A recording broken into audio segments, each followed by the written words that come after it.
Oh, hey. Oh, hi there. Hi. Funny seeing you here. Yeah. Did you come here often? It sounds like I'm coming on to you. It sounds like please, I've leave bumped me into alone. you in a bar. Yeah, leave me and alone, I'm like, sir. hey, big boy. Yeah, It's weird. very. This is a bonus episode. It's kind of a bonus episode. I mean, normally our bonus episodes are reserved for movies that are currently in the theater. Right. However, sometimes in the podcasting world, you bite off a little bit more than you can chew when it comes to a schedule. Yes. And you have to, bump things up a notch. Yeah. And so we are releasing this sort of middle of the week in order to meet our deadline of getting all of the Star Wars films done prior to the Rise of Skywalker. Yeah. Yeah. I mean, there was an alternative. Yes. We could have not done it this way, but then December was just going to be like All Star really Wars. Star Wars heavy, and we wouldn't have had a chance to do any Christmas movies, stuff like that. So it would have been replaced with, like, we would have lost one more episode where the audience votes on what we watch, so they would have lost out on a vote. So yeah, so this we didn't way- want to do that. yeah, this way you still get lots of votes, and you still get the Star Wars, and everyone's happy. Yeah. Like everyone. So like let's just every get right into single it. person. Yeah, let's get into it. I get it. Yeah. So The Force Awakens. This movie. Polarizing. This is so. If you haven't caught this, we're doing all the Star Wars films. Yep. This is part 7 Yes. of a 9-part series, and actually, interestingly, the first time that the number of the episode lines up with the number of the parts of our miniseries, because we did them in order of release. That's true, actually, yeah. Right. So part True. 7 is episode 7. Look at that. Wow. This movie had let me just say, this movie had so much riding on it. Oh, for Like, sure. you want to talk about stressful films to make. Oh, yeah. Reintroducing, not even just reintroducing Star Wars, but bringing Star Wars back and fundamentally laying all of the groundwork, making all of the decisions on where does this go next. What does Star Wars look like now? Right. I mean, when Rian Johnson directed The Last Jedi, yes, it's still a Star Wars film. Yes, there's big weight on your shoulders. But a bunch of the work had already been done for him. Oh, for sure. A lot of the characters and groundwork had been laid out. Subsequently, he decided to work against himself and undo most of that framework. But that's a topic for another episode. Yeah, just a huge responsibility, and likewise, because apparently J.J. Abrams is a glutton for pain. The fact that J.J. Abrams now has to end it.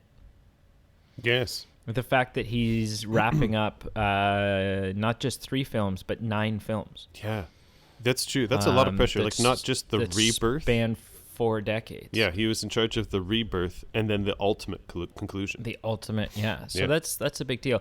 I saw this movie in the theater. I assume you did as well. Of course. I saw it 2 times, 3 times. Oh, good for you. Thanks, man. I felt like an accomplishment. I saw it. The accomplishment, however, was we saw it opening night. Oh. And so in the IMAX, and that was a big deal because this was the film where the second, like within 2 minutes of the tickets going on sale, all of the major theater chain websites crashed. Yes. Because you had millions of people simultaneously trying to access the website. Oh, yeah. And the whole thing just crashed and went down, and it was this big ordeal. We bought our tickets at like midnight, sort of like we were part of that opening rush, like the first group to buy tickets. I would say that, excuse me, we had purchased tickets within a minute of the sales opening up. Wow. And we were in the very front row in the far right. Like it was nuts. We got terrible seats, and we bought the tickets a minute after they went on sale. Wow. But it didn't matter. It didn't matter that you were in the very front for an IMAX screen. It was Star Wars, and it was the atmosphere. Like people were dressed up. Right. People were like, it was such a big, exciting event. We drove 2 hours to get to the theater with a life-size Yoda in the back seat with us, and a Darth Vader helmet, and Oh, wow. like the spirits were just so. It was a feeling of, oh my God, Star Wars is back. It's back, and it's big. We have Star Wars again. Yeah. Something that none of us thought was going to happen. Star Wars was done. Yeah, I thought Revenge of the Sith was it. Like, we were kids when that happened, so we didn't really appreciate the importance of it. But a lot of adults were like, "Yeah, this is it. Episode 3 that wraps it up." George Lucas owned Star Wars, and George Lucas was done making Star Wars films. Yeah. There you go. You're done. Never dreamed that Disney was going to come by and snatch it up. Now, the opinion on whether that's a good thing or a bad thing is something that people can debate. But either way, we got Star Wars, and we didn't think we were going to get Star Wars again. So that was it was exciting. It was very exciting going into this film. Oh, heck yeah. Yes. Yeah. I guess I was an adult, so like it was still magical in a way. I'm going to say it wasn't magical just because we were grown-ass people, but it was exciting. And I didn't dress up, but we didn't either. Oh no, people in our theater did. Was a lot of dressed people up. across the earth. We had like you bet your ass we were wearing Star Wars T-shirts. Yeah, I like the way that you said, "Well, I was an adult." I was an adult. I was an adult when it came out. Sorry, what I meant was compared to when the Phantom Menace came out, and there was that rebirth with Star Wars. We were children, and sure, it was It was literally magical. As opposed to The Force Awakens, we were excited. This is amazing, and maybe you could say it was magical, but we're not children, so we have a more established sense of reality. So I would say honestly, I would say every time I sit down in the theater to watch a Star Wars movie for the first time is that one it's that escape from reality for me, actually. Honestly, I would say that it's so, when you see A Long Time Ago in a Galaxy Far, Far Away pop up on this massive screen, and then the fanfare starts and the big yellow letters scroll across the screen, that's literally like, I've never felt so much like anything is possible. Anything, like, who knows what's going to happen. True. And like, yeah, it's something about that Star Wars experience in the theater. It just is like, I get goosebumps every time through opening crawls. I'm like, goosebumpy. Yeah. So there's a lot of things this film did really well. One of them being, speaking of the opening crawl, the first sentence in the opening crawl for this movie is, "Luke Skywalker has vanished." And what just like a crazy grab your attention, what? Like, it was such an incredible, like the other opening crawls that we have. All the opening crawls are good, but it's like, oh, it's a time of war, and oh this and oh that. But to just open up with, to know that we're all wondering what everyone's been up to. Where is everyone? How's everyone doing? Yeah. And to open up with, Luke Skywalker has vanished. And it was just this, oh snap. Like, yeah, to me it was such a strong opening crawl. Yeah. I mean, yes. It was. The alternative to that, well, the only reason I'm saying the alternative to that is when people finished the movie, they realized, poop, that sucked. Luke Skywalker literally had 20, more like 19 seconds of screen time. And that rubbed people the wrong way. Yeah, I think at first I wasn't sure how, like, because you spend the whole, like, I remember spending the entire movie, and there were several moments, like you would hear a door open, and you would go, oh, "Is this Luke?" Right? Like the whole film, you were waiting. True. Especially the moment during the end fight where Rey and Kylo are in the snow, and Kylo reaches for the saber, and the saber comes flying towards him, but past him. And in my mind and in the mind of a bunch of other people, I thought, holy crap, that's when, like, Luke's about to catch this saber. Yeah. Again, didn't happen. As a side note, that is one of my favorite scenes of the movie. It's so good. And just the snow, like, just because of the nighttime and the snow and lighting, the glow of and obviously it's visually stunning. Like, I'm not going out on a limb here. John Williams for the win with the magic that he can create with his soundtrack. Oh, just brilliant. Yeah. But but I think at the end of the day, I don't think I don't think it bothers me that Luke just shows up at the end. Yeah. Because it creates this, like, the story of this film is finding Luke Skywalker. Sure. Yeah. And so it kind of just makes sense that that's your end. Yeah. Yeah, there's something poetic to it that it wraps it up that way. The thing you achieve is finding, and created the perfect cliffhanger. Right. That moment of, oh my God, what's going to happen? Like, she's holding it out. What is he thinking? And I remember we speculated after this film came out. There was all kinds of like, no, I think the face he's making means this. That's I right. I think he recognizes her. He must recognize her. He knows, is he making that face because it's her? Is he making that face because it's the saber? Like, what, and no, I think that, ultimately, although it may have irked us a little bit when it first came out, that moment was magical. And you raised a good point, like that it has an absolutely incredible purpose of, it was 2 years of everyone speculating. Like, you're right. Like, people were saying, oh, in the corner of his eye you can see a tear, or oh, his beard was with the wind was blowing a certain way that indicates this, and just everything under the sun.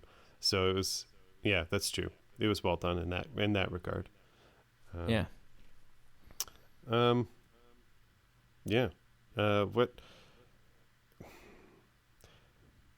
I guess I'm not sure. Where do you want to go next with this? Because I've got some things that I could talk about, but I don't know what order you want to tackle. Well, I've got a list here, and it's in the order of, again, I made this list while I was watching it. Sure. So it's kind of a linear, like the first thing, the first thing on the list was the Luke has vanished thing. Sure. Yep. The next thing I talk about is how crazy a shot it was when something we'd never seen before was when Kylo Ren stops Poe's blaster beam midair. And the camera does this like pan in and move past it, and you get this like sound design like past it thing, and like that was just so cool. And like it was this visually and from a scary story thing. Perspective, like from his power, but just visually as well, like on just both elements. And it was scary because it was like the bad guys are displaying force powers we haven't seen before. Right. Yes. We didn't know you could do this. No. And so that was terrifying. I think something I have here that is more of not a specific plot point. Sure. But just a sort of overall thing about the movie. Sure. This is unlike the other Star Wars films. This is very much a movie of mystery. Yeah, that's true. We're strung along throughout the movie. If you look at if you look at the other two starts of the first films of the other two Star Wars trilogies, right? So A New Hope Yes, everything's new. Yes, you have a lot of questions going into it, but those questions are kind of quickly answered, right? Sure. Obi-Wan says Darth Vader was a Jedi, that I was, this is who Darth Vader is. Doesn't give you all the nitty-gritty, right? But from a certain point of view, he tells you, he tells you who Vader is. Sure. He tells you who he is. You know who Luke is. Luke is just this dumb kid, the son of an old Jedi. You kind of find out everything you need to know. There's the odd thing that you don't like. They don't really explain, well, this is how the Empire came to be, but I feel like watching A New Hope, you don't really care. That's not a question you have. You go, okay, well, it's a dictator government. Like it is what it is. Yeah. In Phantom Menace, it was a similar thing. It's we're going to show you a bunch of new things. But it's, you've already kind of got the background knowledge from the original trilogy, so some of it, already makes sense to you. And we're gonna explain the rest of it through exposition as we go. Right. This movie basically tells you Jack. Yeah. Who is Rey? Yeah. You reach the end of the film and you're going, who's Rey? Like in the years between Force Awakens and The Last Jedi, and kind of still some of these questions we still have now. The questions were, who the hell is Rey? Sure. Yeah, we still don't know. Who the hell is Supreme Leader Snoke? Yeah, who was? Yeah. Who was? Well, no, but in this one, we're still wondering. Oh, true. That, yeah, for sure. Right? Yeah. Who is he? Yep. Who, like, what? Why is there a First Order? What happened? Why? Like, we fixed this. Yeah. How did the First Order is repeat basically itself? like the opening crawl does say that the First Order rised from the ashes of the Empire. But it's so there's just but really the big questions are, who's Snoke, and who is Rey. Rey. Oh, and Kylo and how Ren. but we know Kylo Ren is Ben Solo. He's a son of. But immediately we don't know that. No, but I mean, I'm talking more about we come out of this movie and these things have been left as wide open questions. Yep.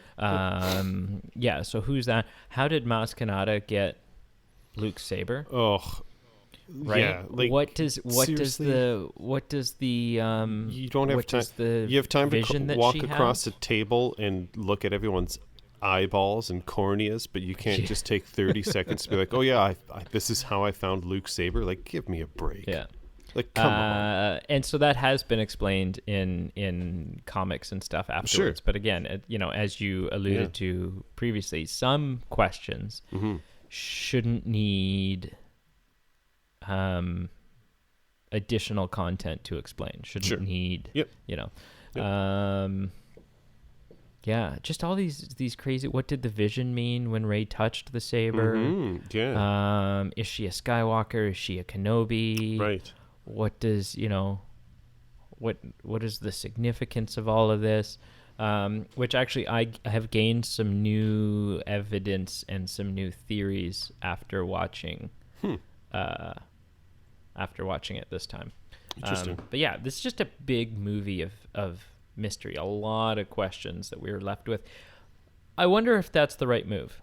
And I think maybe it is, just because I think it's an okay move considering this is the 7th one. Sure. And there's now enough of a knowledgeable fan base that it's more fun for us to speculate now. And it's a good point. I think if ever you were going to make this move, now's the time, because we shout out to previous episodes, specifically Empire Strikes Back with Jesse Voth. We talked about Star Wars is a family story, and it's either about people that are actually directly related or know each other or are very close. In a massive universe, there's still all these 6 degrees of separation. And that's what the main trilogy was about. But even the prequel trilogy, which even still some people hate, it's polarizing. Even with the prequel trilogy, there are some familial ties to either Obi-Wan Kenobi is in them, Anakin is in them, Yoda's in them. So there's just still something to build on. But with these new movies, with Disney kind of wanting to turn things over and transition from kind of the previous generation of actors and introducing new ones, there's not the same familial connection, or at least not apparent. And you make a good point. Like if there ever was a time to try something new with kind of this mysterious kind of storyline, now's the time, because there's no connection in the other movies like there was now. Like it's kind of a whole set of new characters. It's a blank slate. It's a complete blank slate. In the prequels, there was at least one or two tying characters that were from the original trilogy. In this, obviously, Han is here, Leia's here, Luke winks at the camera, and droids. But yeah, you're right. It's a blank slate. If not now, when? Yeah. So that's a good point. Yeah, for sure. This film sees the return of practical puppets and costumes. Specifically on Jakku, and sort of that salvage traders tent city type thing. Yeah, sure. There's all kinds of things that in this film you look at and you realize that's practical, that's real, that's actually there. Right. Yeah. And it's so fun for two reasons. One, you can tell when something's real and when it's not, and it just felt so Star Warsy. Like it did a really good job of making it feel like this is post original movies. Yeah. Right? Yeah. And because in your mind you sort of associate CGI with the prequels. Yes. Yep. And so I think you can almost imagine a sort of a timeline where CGI existed in the galaxy, before the Empire, and then post-Empire CGI not so much. Yep. There's less CGI. Yep. And so again, just thematically, it felt like the old days. It felt like the old Star Wars movies. Yep. But with some of the nice, fun visuals of the prequels. Yeah. Yeah. So some might argue it's a little too similar to the prequels in that, like, a lot of the storylines carry over. Like, someone is giving secret, in this case it's a map, not secret plans to the Death Star, but they're giving secret plans to a droid, and they're on a desert planet, and there's a lot of ties to the original one. So I think one could argue maybe, hey, J.J. Abrams, maybe don't just carbon copy A New Hope here. But I would agree, it is interesting how it's more tied to the way they made the original movies, and it shows. Yeah. I do see the similarities between this film and A New Hope. But I've always thought people's accusations of it being the same movie are a little aggressive. Like I've always felt there's enough wildly different things in this movie, and all the while, I do also acknowledge the necessity that JJ had to present something that felt very familiar. After so many people had been hurt and burnt by the prequels. Sure. It needed to be abundantly clear to the audience. This is a return to style. This is a return to what most of you have been belly aching for. I would agree. And I mean, I see both sides of it. I see the merit in that, but I also see, like, one scene that really stuck out to me that even I was a little like, come on. Both when I saw it the first time and like last night when I watched it, was when what are they called in this movie? They're not the rebels anymore. They're the Resistance. Is that what they're called? The Resistance is in the planning room with like the hologram. And they're like, this is the old Death Star. This is the new whatever they call it. And I'm like, yeah, Star Killer Base. Yeah, I mean, it just seems incredibly, incredibly straining. Just that it's just the exact same thing. We're all going here. We're going to destroy it. Similar to what happened in A New Hope. The only thing is it's just incredibly bigger. Yeah, but I mean, from a military standpoint, it makes sense. Sure. This is our protocol. This is, so if there's a threat and we have plans of it, we're all going to gather around and we're going to display it and we're going to talk about it. Oh yeah, and for sure. If there is a big threat, we're going to talk about the weakness of that threat. Yeah. If it has one. Oh, and then we're gonna go and collectively take it down. I'm more than fine with any of that. But I'm just, from a story perspective, could we have just picked something with a different shape, with a different like architectural ability of like it's its own little planet and it blows things up. Yeah, I did enjoy the fact. I thought, like, what an interesting turn, though, that in this one it was actually a hollowed out planet. Fair. And not just a space station. That is, like, I will agree. Like, that this one wasn't powered by kyber crystals. It's actually sucking stars dry, right, and then unleashing the power of stars onto planets. Yeah. So, I mean, but anyways, yeah, fair. Can I ask you a Star Wars question? Sure. It's related to this movie, but it also is. We don't need to get too big into it, but I'm just curious. So, in like the opening scene when they're giving the map to Poe, and I'm not sure what his actual character name is, but Max von Sydow, he references that there needs to be a balance in the Force, and I'm just curious. So, this is like that's mentioned in the prequels, that there's the prophecy. And the prophecy is eventually fulfilled to bring balance to the Force. I guess I just don't understand, like, what is a balance to the Force, and like what was the problem in the prequels that there was an imbalance, and how has it come about now? Like, I mean, yeah. So the Force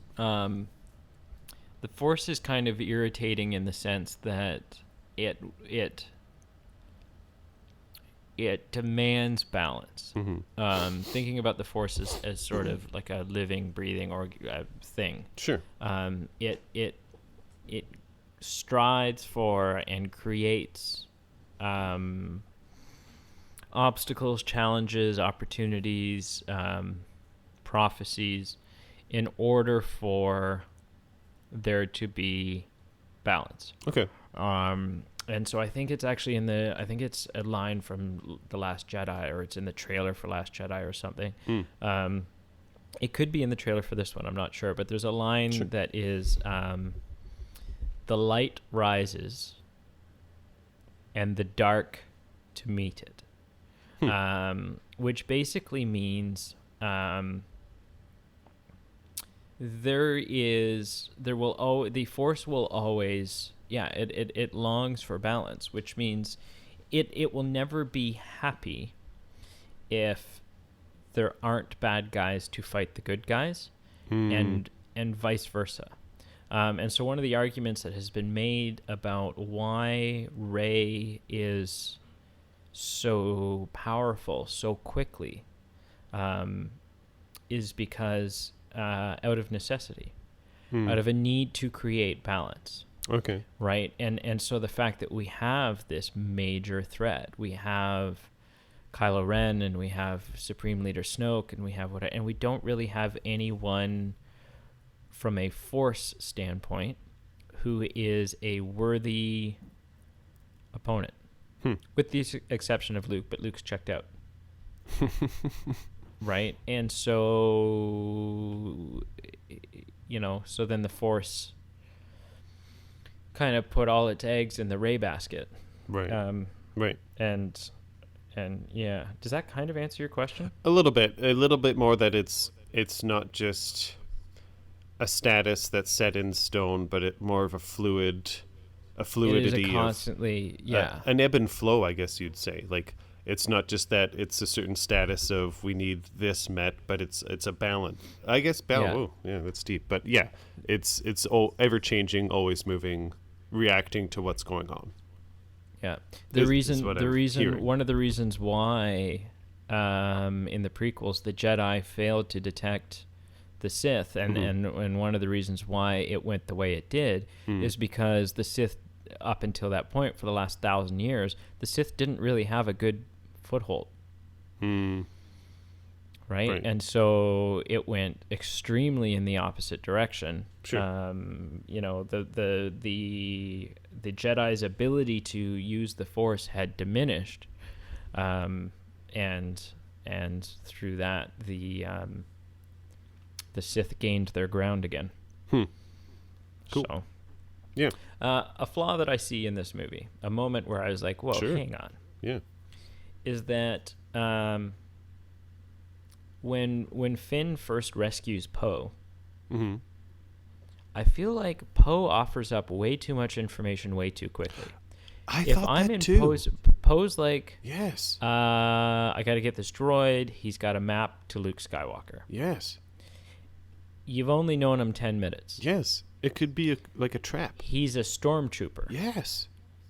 My thought is he's a spy. Like, how do you know he's not a spy? How do you know that the Empire's plan, or the First Order's plan, is not to stage an escape? Yes. Befriend you and get all kinds of information out of you. Yes. Learn the location of the Resistance base. Oh, absolutely. Rebel base, right? Like, no. I don't know. I was like, whoa, pal, you are way too trusting. I completely agree. Just like everything, their interaction of the information that was shared and how fast it was shared, I completely agree. And I honestly was thinking myself, if I was Poe, like, what makes me trust this dude? Yeah. Like, nothing.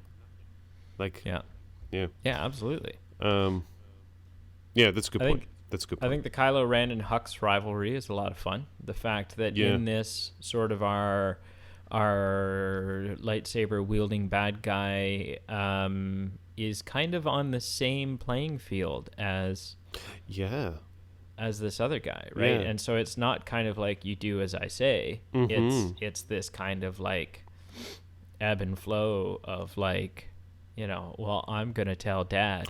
Like it honestly seems like two brothers who like are arguing in Don't front like of their father. Yeah, and they're like trying to throw the other under the bus or saying, "Well, it's not my fault." This, And that's not us composing a theory about them being brothers. No, so not at all. People just like don't. Someone's gonna be like, "What? You think they're related?" No, shut up. But wait, the theater, are they? Yeah, no. In the theater, an amazing moment. Yes. Was when they're escaping Jakku,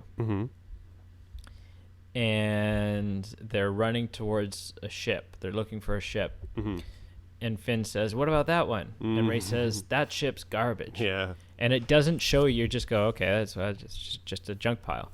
And they're running towards it, and the ship that they're running towards gets blown up, and she goes, "The garbage will do," and it pans over, and you see the Falcon, and the music plays, and you go, "Oh my God." Like, in the theater, that was...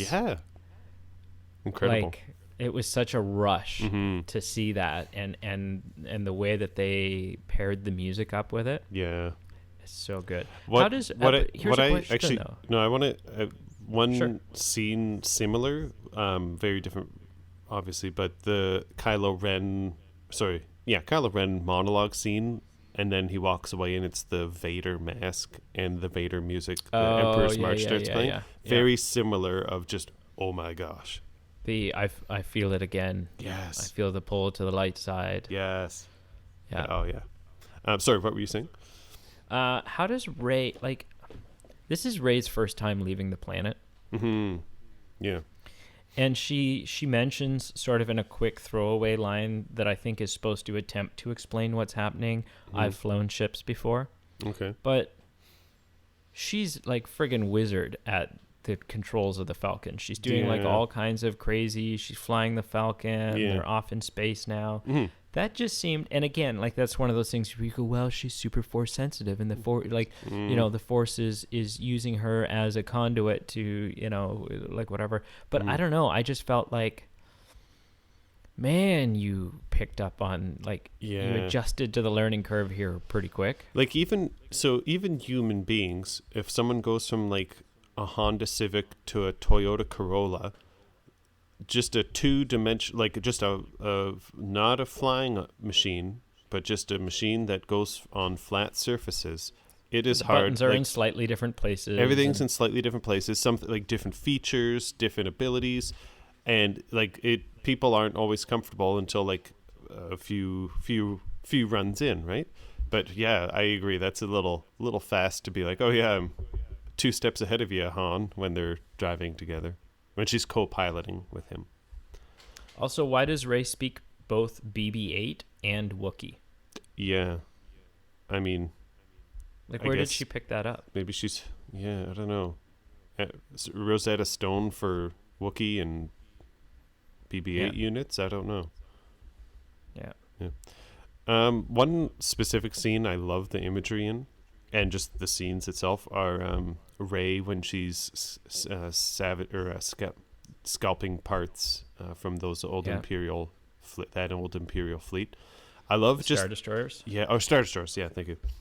I just love it from just both visually and kind of like the implications that scene gives. Like both just visually, it's so cool just seeing her going across the horizon with a broken down Star Destroyer in the back, but just also what that's communicating, that it's just, this is the state of this planet. Like there's just trash everywhere. There's a broken, is it an AT-ST or an AT-AT on the ground?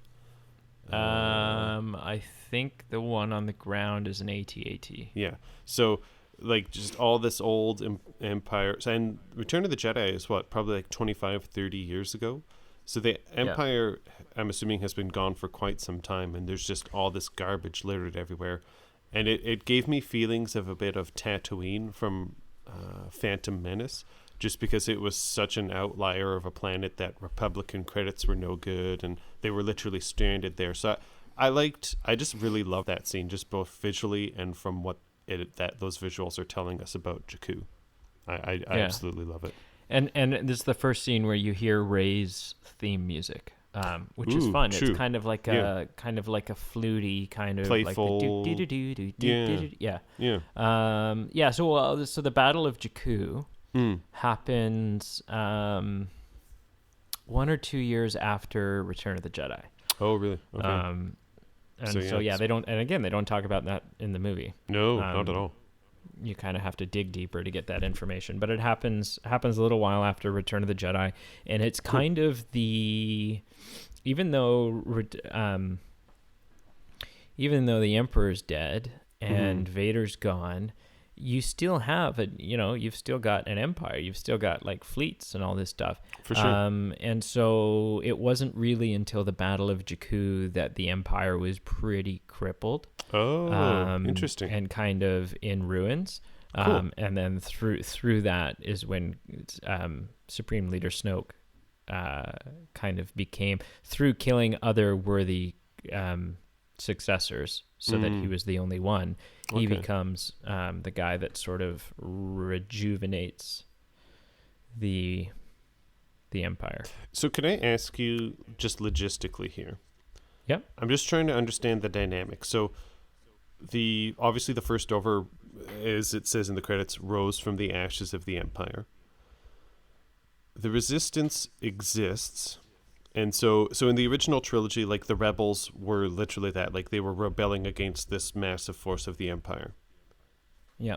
In these movies, with the Resistance, are they still like a minority group that's fighting against a big power? Or it seemed like they had some connection with a bit of a republic that was eventually like blown up. Yeah. So I mean, I would say it's a little bit. It is a little bit different in this one. In the original trilogy, you have the Empire. Yep.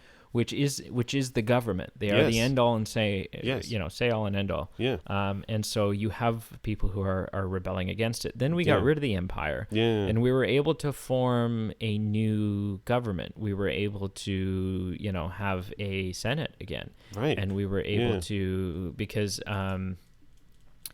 is it in Empire when we hear that the Emperor has officially dissolved the rest of the Senate? And so there is no Senate now. It's just him. Yeah, I forget. And but yeah, so we're able to have a Senate again, and we're able to have democracy. Yeah. And so I don't think that like how it's. I think it's less like it was in the original trilogy, where we are the minority and we need to fight against them, resist. In this, I think now I think instead of rebelling against the powers that be, we are the powers that be. Yep. And something familiar and evil is spreading and becoming, is trying to become what it was before, and we are resisting that. Right. Okay. We are trying to stop that from happening. Okay. I would say, though, I don't think that the First Order is the minority that the rebels were in the original trilogy. Right, and that's not the feeling we get. Yeah. No, I would say it's they're a little scarily evenly matched. Right. And that it does pose a very real threat. Mm-hmm. Yeah. Okay. That makes sense. And it's interesting then with that in mind. Just it is a different dynamic of almost like a futile resist or rebellion in the original trilogy. That's like a bunch of scrappy kind of people banding together versus just two large forces in this new trilogy. Yeah, for sure. Yeah. Yeah. I'm just gonna flat out ask you. Yeah. Who do you think Rey is? I'm trying to. I asked myself in the last Jedi, they tell us. Yeah. Kylo says to Rey, "Your parents are nobody. You're nobody. You come from right." Yeah. Which for a lot of people said, okay, well, it turns out she isn't actually anybody. She's just a Force sensitive. People have argued like that's the way the Force works. The Force isn't. People argue the Force doesn't. It's not really a lineage thing. You're just either Force sensitive or you're not. Right. I struggle with that notion. Like there's precedent for it, but I also struggle with that because, Luke's dad was a Jedi, and through that Luke is Force sensitive, and so's Leia. Yeah. And when Qui-Gon Jinn found Anakin, the first question that he asked Anakin's mother is, "Who was his father?" Yeah. That's which true. suggests that there is some sort of relevance to who your bloodline is. Yeah. I ask myself that question every morning. I think it's misdirect. I think every morning. I think the whole your parents are nobody. I think that's misdirect. I think so, and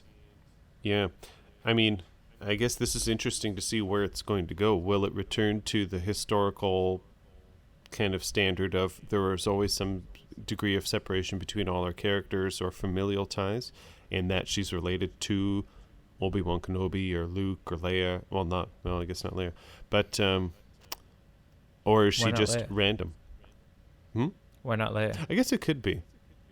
Yeah. I mean, she could be. For all we know, she could be related to Obi-Wan and Leia. Whoa. Hey, we don't know. She could be another kid of Ben and Oh, Leia. absolutely. Yeah. Or of Han and Leia. Yeah. So it'd be interesting. It really, and where they go with that, whether it's familiar or not, really, it'll be an interesting indication of if they're returning to the normal mold of what's been done or not. I honestly don't have an answer. I think she's related to someone of our main she's got to be. And I have two reasons why from this film alone, why I refuse to believe that she's not somebody. Why? One is... Oh, sorry. You refuse to believe... Oh, okay, yeah, sorry. I believe that... I refuse to believe that she's just a nobody. I gotcha. Number one, the Skywalker legacy lightsaber called to her. Called her. And when she picked it up, she had a vision of all of the things that this saber had seen, essentially. And we're about to see, for the record.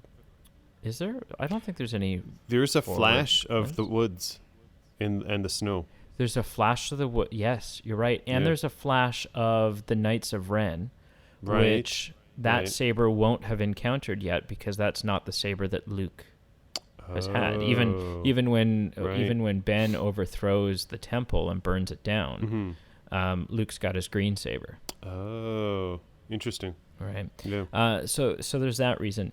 The other reason, and I wonder if people are missing this.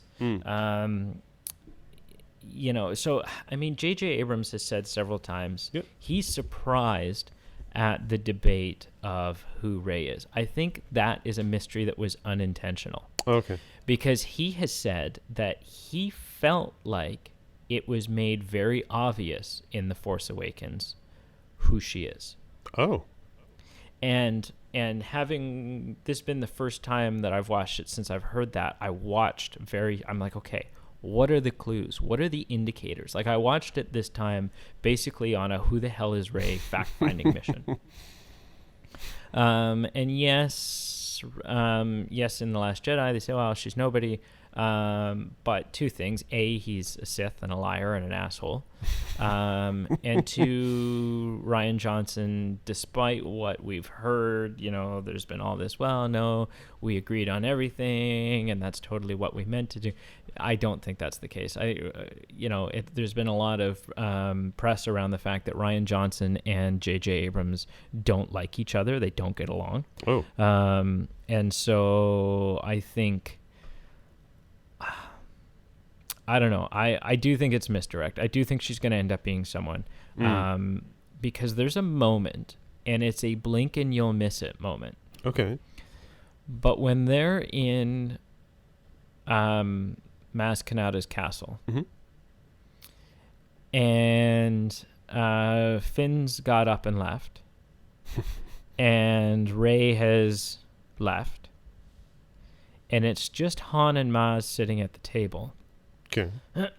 Maz, just before it cuts away to a different scene or a different shot, or catches up with Rey. Okay.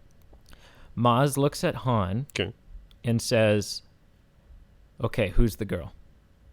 And then it cuts. And then the very next time we see Maz, she's going, Rey, I think you should take this lightsaber. I think you should take the Skywalker lightsaber. It's calling to you. Ooh. And so I think that Han... I think he knows who she is. I think Han's figured out who she is. Oh. And I think Han has told Maz, so I think Maz knows now. Yeah. I'm not quite sure that it's Han's daughter, just because there's a line from Leia later where Leia says, when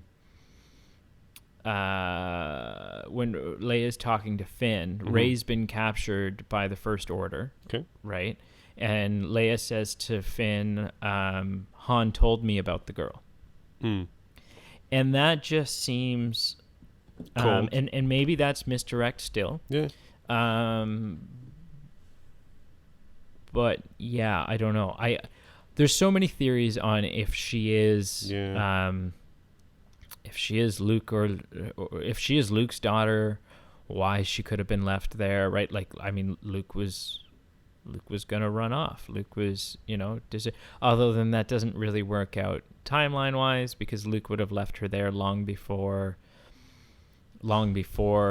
he exiles himself. Right. There's you've got me thinking now, because Rey and Kylo are approximately the same age. Because you really got me thinking though, because like I'm sure there's a million different what ifs, but yeah, I mean there's the one line where Kylo has Rey in captivity, and Kylo mentioned something about, weren't you were really wanting Han Solo to be like the father you never had, or something to that effect. And I think that would just be an interesting line if they were actually indeed like step siblings. Mm-hmm. Yeah. Oh man, now Yeah, I don't know. yeah. Honestly, I think otherwise. I think if she's not related to somebody, if she's not someone of significance, Sure. Then the only thing that you can assume is when Maz says, "Okay, who's the girl?" Yeah. Han's response was, "I don't know. I have no idea. I don't know. I don't know. Nobody. I didn't bring her here. I don't know. Yeah. No, there's no way. It's such a subtle shot. Mm-hmm.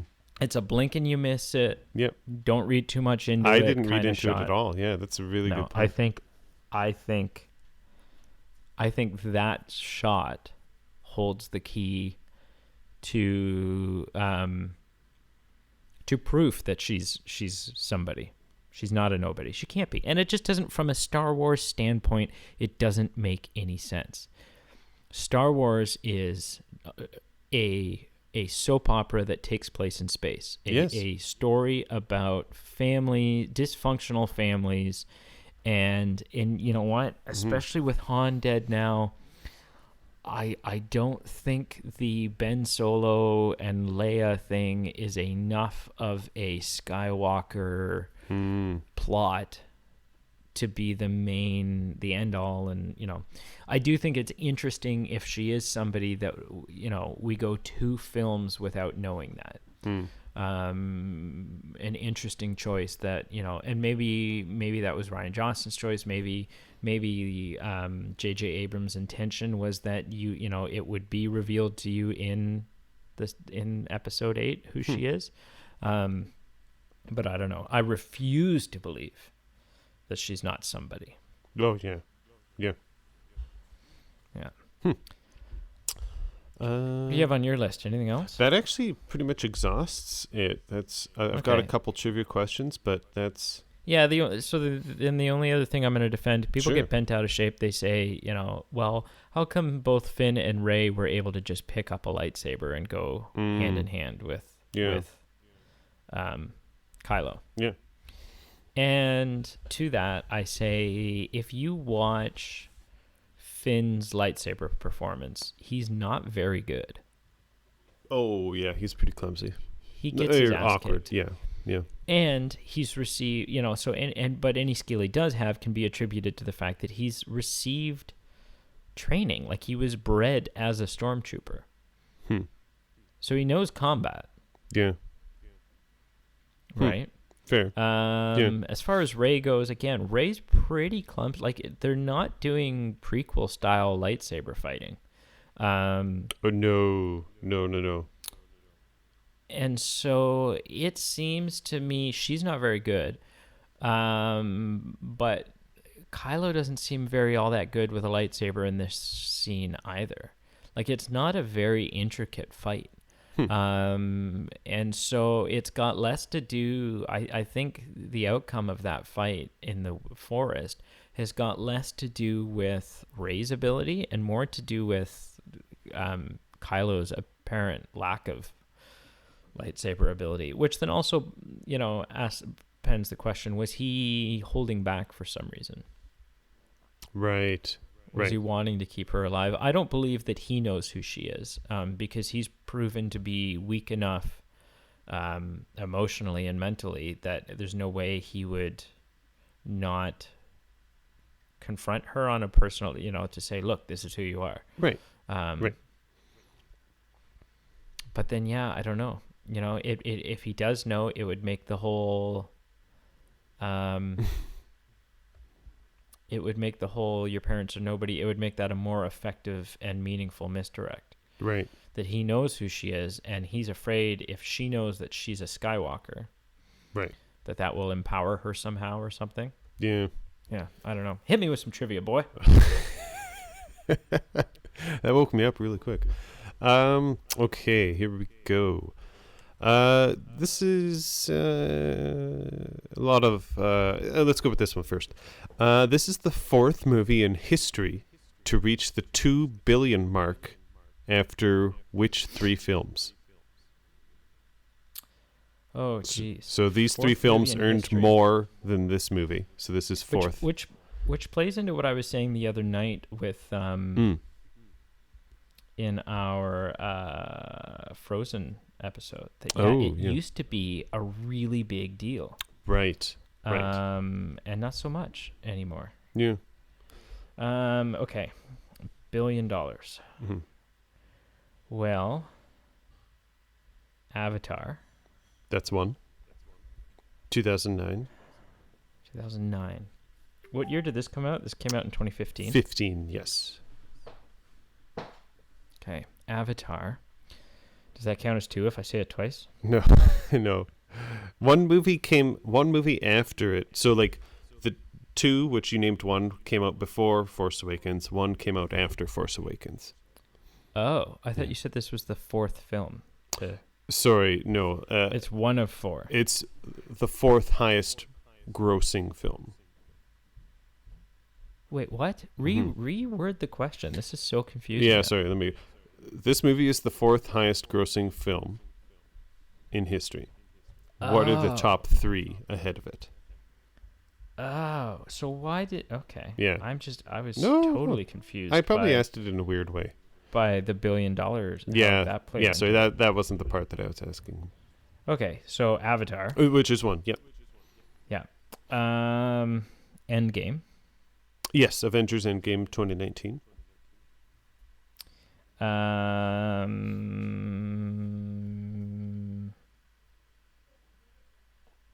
And Titanic.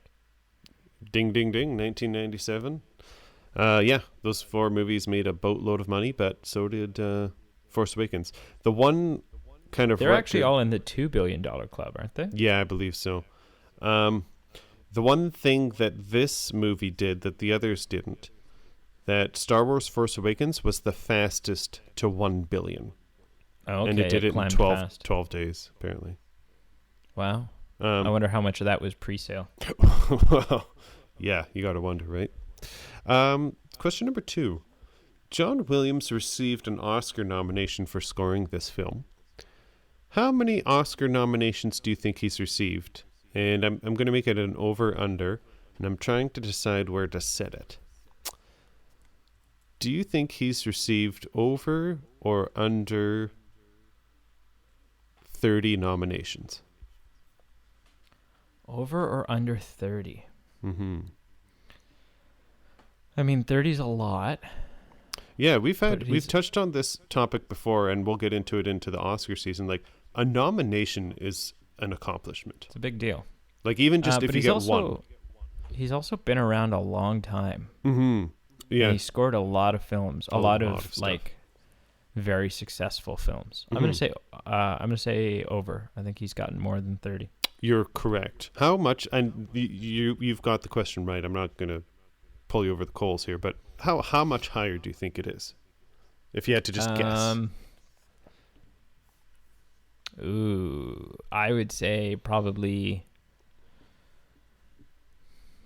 instead of 30, I don't know, maybe like 45? This movie was his 50th Oscar nomination. Wow. Attaboy, Johnny. Like, what a guy, hey? Like, wow.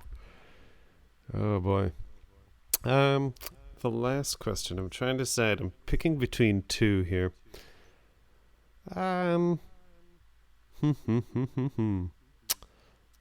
a side note, what do you think of Adam Driver as the protagonist in this movie? I didn't know how I felt at first, but I think he's growing on me. I am the exact same. When he took his mask off, I loved Kylo Ren up until he took his mask off the first time I saw this, and then I just completely hated him. And now, as time has passed and I've watched both movies and rewatched this one, I'm like, actually, he's decent. Well, and because I think you gain a better understanding of the conflicted, broken, overly emotional, just like his grandpappy guy that he is. Grandpappy Vader. Oh, yeah. Okay. This is just kind of a free-for-all, just see how many you can name. So Max von Sydow, who had like 1 minute of screen time, if that, he marked the 8th actor in these Star Wars saga movies to be an Academy Award nominated actor. Can you name any of the... Can you name... There's 7. Can you name any of the others? Okay, sorry. Phrase that again. Absolutely. So Max von Sydow was, Okay. and is, he's still alive. He's an Academy Award nominated actor. He is one. There are 7 others in the Skywalker saga movies. Can you name any of those 7? Oh, throughout all of the films. Yes. Yeah. Holy Pete. And this is just for fun because Okay. it. No. Just all right. Hang on. There's no fun for you. It's just like it's game time. So there's some low hanging fruit that I'm sure you can just pop off. Okay, hang on. Yeah, Samuel L. Jackson. 1 for sure. Harrison Ford. 2 for sure. James Earl Jones. 3. Liam Neeson. 4. I don't know if Carrie Fisher ever got one. Alec Guinness. 5.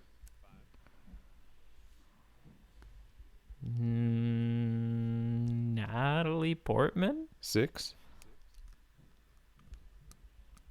So close. So if you were asking me this question, I would have got those 6, maybe. This one, I likely would have never got. Okay. I don't. Well, see, so that makes me think it's not Carrie Fisher. Yeah. Or Mark, or I know Mark hasn't gotten an Oscar. Mm-hmm. Ewan McGregor. No, because again, you would have guessed that one. Mm-hmm. So it's got to be an obscure actor, an obscure character. Not obscure. I guess it's not. She's more recently on the scene in like the last 5 or 10 years. I gave that away. More recently on the scene, which means it's from the sequel trilogy. Right. I don't, and it won't be Daisy Ridley because it's a CGI. I don't even know who it is. I think it's a CGI. Okay, well character. then I'm going with the actress that plays Maz. I don't know her name. Is that Lupita? But just on a guess. And I'm gonna botch this name. It's a beautiful name, but is it Lupita Nyong'o? Is that who plays Maz? That is who the actor is. Okay. I don't know who she plays. I'm assuming it's Maz. I have no clue. Yeah. Well, you got 6 out of 7, and that's really impressive. Thanks. I strive to be the best. Do you have another one? No. I can go on all day, but that was it. Oh yeah, Maz. That is who played Maz. Yeah, and she's in Black Panther and other things, I'm sure. Wizard. Can I just say? Mm, yeah. I think you got to step it up with this trivia. I mean, my track record is. And you didn't even ask me who says I've got a bad feeling about it. Oh my goodness, that was buried here. Okay. Yeah. So who did it? You've lost your. Okay. You know what? Who done it? If you're going to be talking trash, let's keep it going. Who said I've got a bad feeling about this? Han Solo when he thinks the Wrath Tower are getting loose. Correct. Fine. I've got one more question, and this one. All right. This one I hope to stump you on. Is going to stump me? All right. So I'm going to give you 3 options for this answer, and 1 was incorrect. So 2 out of the 3 are correct. You got to pick the wrong one. Okay. Okay. Yep. Before Adam Driver was cast as the villain, who else was considered for the role of Kylo Ren? So you've got jeez. Tom Hiddleston, Michael Fassbender, and Hugo Weaving. One of those is incorrect. The other 2 were considered. Sorry, Tom Hiddleston. Yep. Michael Fassbender and Hugo Weaving. And I have to tell you which one is incorrect? Correct. Like you're correct. Hugo Weaving would have been badass. Yeah, that would have been kind of cool. That would have been so cool. Yeah. Man, Michael Fassbender is pretty incredible, and I think he's worked with J.J. Abrams before. So that Tom Hiddleston, although Tom Hiddleston has got the ties to Disney, he does, and Tom Hiddleston would make sense that he was going to but couldn't because he had scheduling conflicts with Marvel. Damn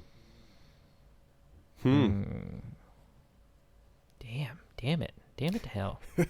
Yes, finally I've got one. I'm gonna say Tom Hiddleston only because of the three, that's the one that I'm least interested in. Oh, the really? one that I was Really? the most interested in. Well, no, see, I love Tom Hiddleston. I Sure. think he's an incredible Loki. Sure. Yeah. But just as far as a villain in Star Wars goes, Sure. I think the other two are more appealing to me. Right. Okay. So is that the answer you'll lock in? Yeah, I'm gonna say I don't think Tom Hiddleston was. Okay. So you think Michael Fassbender and Hugo Weaving were considered? Correct. Wow, you got it. Wow, look at me, man. Wow. That's all I have to say. That's really good. Yeah. Thanks. One last thing I did. Something and this is gonna sound weird, but something I really liked in this movie. That's really weird. Yeah. Was so it's common knowledge, or should be common knowledge, that much of the inspiration for the Empire in the original trilogy was the Nazi regime. Right. Yes. And there's one scene in this movie before they initially test Star Killer Base where they take the Nazi imagery up to a level 11. Yes. And it's like, with the red banners and the salute. You can practically see the spit coming out of his mouth when he's talking to his troops. It was bone chilling. That is a scene that I think did a better job of conveying the horror of the First Order than the original trilogy ever did of conveying that in the Empire. See, I respect that opinion. I'm not sure how I feel about it now, and we kind of talked about it, like with Adam Driver, kind of hated him, now I love him, and certain things grow on you.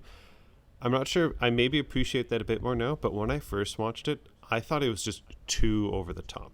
Like, it's everything is just too similar to the original trilogy. Like the Empire was the Third Reich in the original trilogy. This again is really like, I thought it was just too over the top of being too ridiculous and too much of a copy of something historic. Like, at least when in the original trilogy, when the Empire was the Empire, there were ties to like historical things, but it was still its own entity. And this, I was just like, well, let's just put a little mustache on his face and there you go. Wow. Haters gonna hate. Yeah. Well, he did, and he hated. And I don't know what else to say. Yeah, that's weak. Anyways. Yeah. This is a reminder. Listen, we didn't say this at the start of the show. No, but we didn't. We have a Facebook page. We have an Instagram page. Mm-hmm. We have a Twitter page. Yep. We have a merch store. Yes. We have a Patreon page. And a Patreon contest. And a Patreon contest happening right now. If you would like to be one of two winners for some Lind chocolate, both milk chocolate and salted dark chocolate, a bag of Miss Vicky's salt and vinegar chips, and either a bottle of red or a bottle of white, as Billy Joel would say, then all that's going to cost you is $1 a month. And then you are entered into this wicked awesome contest of awesomeness. And you also sign yourself up for our Patreon exclusive show, which airs weekly and is like half an hour long. And it's just us kind of shooting the manure, It's not it's not always movie related. Sometimes it's movie related, but sometimes it's just, weird. But it's a lot of fun. It is. It is a lot of fun. Yeah. You weren't answering. I didn't know what was going on. No. Yeah, it's a lot of fun. I was trying to decide if it was fun or not. No, it is. There's two prizes. It costs you $1 a month to sign up. Each prize is worth over $20. Over $20. If you're already a Patreon supporter, not only are you already entered in it, but you are automatically entered in all future draws. Absolutely. And as of right now, with two prizes, there's only 6 people in the draw. Yeah, a 33% chance of winning. Like, these are some good odds. Your odds are good. So, like, I don't know what else to say. Throw $1 in the hat and see what happens. Yeah. Yeah. Ignore everything everyone's ever told you about gambling. Gambling is the key to the soul. What? No. It's true. Yeah, no, it is. No, it is. Yeah. That's that'll be on a T-shirt coming out from us soon. Gambling is the key to the soul. The movie, man. Bleh. On that note, thanks for listening. Oh, see, he's like, I feel like right now you're like the guy with the cane that wraps it around my neck and pulls me off the stage. Like, shut up, boy. Yeah, apparently. Yeah. Who do you have? Give a shout out to someone. What do you like? You're just abandoning all. You're not going to ask me who said, I've got a bad feeling about this. You're not going to do a shout out. The housekeeping happened at the end of the show. I feel like you've just abandoned all. Abandoned all form. You know, this is a little. I don't know who else to shout out. So I'm just going to do it. I'm going to shout out Aaron Mader. You know, for one reason. Because he doesn't listen to the show. Okay, for two reasons. Actually, no, that was the one reason, really. Because he has curly hair. I was just going to say that. Honestly? I'm not even lying. I'm not lying. He has curly hair. Yeah. And you know what, Aaron? Other people want curly hair too, so just come on. All right, we've gone on long enough. Is that a thing? No. Is that a thing? For sure. Like, stop hogging the curly hair, you dick. Like, I don't think no one thinks nobody's upset about that. But people with straight hair do say, gee, wish I could have some flow, some curl. Some flow, yeah. Well, to Aaron and his flow. Yeah. Goodbye. Bye-bye.